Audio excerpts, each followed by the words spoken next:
Occasion ఏదైనా location ఎక్కడైనా తెలుగువారి వేడుక అంటే ఆలివ్ మిఠాయి ఉండాల్సిందే.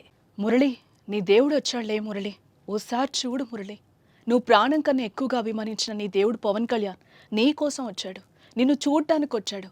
ఒక్కసారి కూర్చొని మాట్లాడు మురళి. పాక్ ఉగ్రవాదుల దాడుల్లో వీరమరణం పొందిన వీర జవాన్ మురళీ నాయక్ తండ్రి కన్నీటి గాథిది.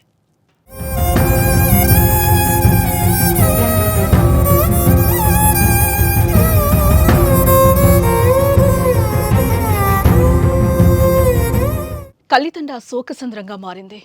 అగ్నివీర మురళీ నాయక్ అంత్యక్రియలతో యావత్తు భారతావని కల్లితండ వైపు చూసింది.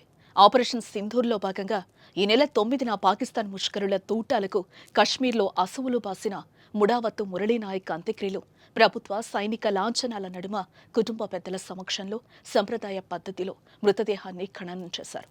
అంత్యక్రియలో పాల్గొన్న వారిలో ఎవరిని పలకరించినా భావోద్వేగాలే కనిపించాయి.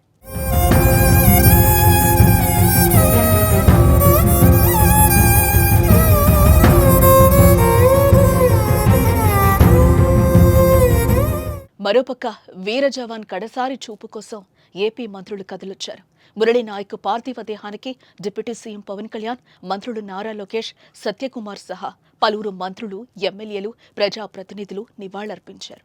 ఈ సందర్భంగా మురళీ నాయక్ తండ్రి పవన్ కళ్యాణ్ను హత్తుకుని కన్నీరు మున్నీరయ్యారు.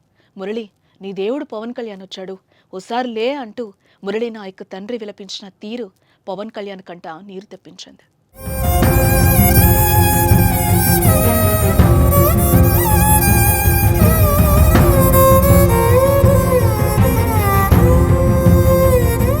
మరోపక్క మురళీ నాయక్ కుటుంబానికి రాష్ట్ర ప్రభుత్వం తరపున 50 లక్షల ఆర్థిక సహాయం, 5 ఎకరాల భూమి, ఇంటి స్థలం, కుటుంబంలో ఒకరికి ప్రభుత్వ ఉద్యోగం కల్పిస్తామని పవన్ కళ్యాణ్, నారా లోకేష్ హామీనిచ్చారు. అయితే వీర జవాన్ మురళీ నాయక్ పవన్ కళ్యాణ్కు వీరాభిమాని. పవన్ను ఈ విధంగా తన దగ్గరికి రప్పించుకోవడం బాధాకరమని మంత్రి సత్యకుమార్ అన్నారు. ఇదిలా ఉంటే వీర జవాన్ కుటుంబానికి 25 లక్షల వ్యక్తిగత సాయం చేస్తానని పవన్ హామీనిచ్చారు. ఇంకా ఎలాంటి సాయం కావాలన్నా ఇచ్చేందుకు సిద్ధంగా ఉన్నామన్నారు. మురళీ నాయక్ కుటుంబానికి భగవంతుడు ధైర్యం ఇవ్వాలని పవన్ ఆకాంక్షించారు.